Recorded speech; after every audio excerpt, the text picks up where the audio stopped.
Un combat de boxe entre nains, découvrez aujourd'hui les combats qui sont impossibles à oublier.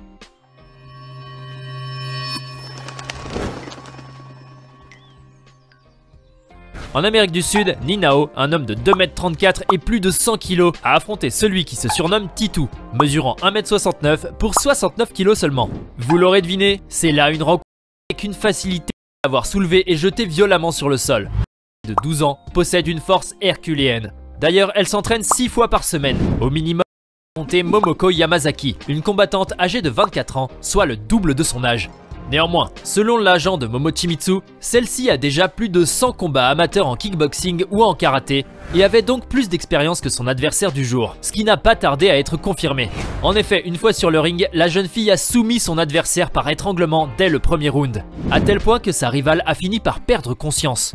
L'arbitre ne pouvait alors qu'arrêter le combat et déclarer Momo vainqueur. Cependant, si cette rencontre est certes impressionnante, elle a néanmoins créé une véritable polémique sur la toile. La raison? Eh bien, certains se demandaient s'il ne fallait pas interdire aux enfants de monter sur un ring pour affronter une personne adulte, tandis que d'autres se demandaient si un tel combat était légal.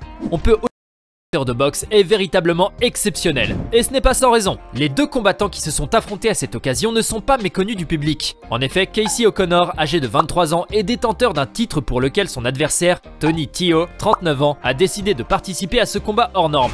Si l'écart d'âge est vraisemblablement important, ces deux combattants ont toutefois un point commun. Ils sont tous deux atteints de nanisme. Malgré cela, les deux participants ont combattu avec une violence inouïe. Dès le début du combat, Casey a ainsi enchaîné avec des coups de poing, avant de finalement voir son adversaire tomber au sol face à la succession de coups. Mais Tony n'était pas prêt d'abandonner pour autant. Il a réussi à esquiver tant bien que mal les coups de son rival, qui a malgré tout complètement dominé cette rencontre. D'autant plus que Tony parvenait à peine à tenir debout à cause des nombreux coups qu'il a reçus. Finalement, Connor a été sans surprise déclaré vainqueur. Il faut combat mémorable, de par la violence des deux boxeurs atteints de nanisme.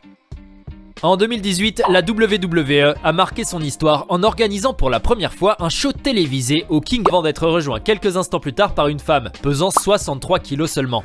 C'est donc là un combat MMA amateur comme vous n'en avez jamais vu. Aucun des deux combattants n'a accordé à son adversaire un traitement de faveur, bien au contraire. Dès le début du combat, les deux participants ont échangé des coups violents. À un moment donné, l'homme est parvenu à dominer sa rivale, mais suite à l'intervention de l'arbitre, le match a repris en faveur permis à son adversaire de gagner le combat en moins de 2 minutes. Bien évidemment, il est illégal en Europe d'organiser des combats similaires. Mais en Russie, une telle certainement pas de réjouir les passionnés de combats insolites.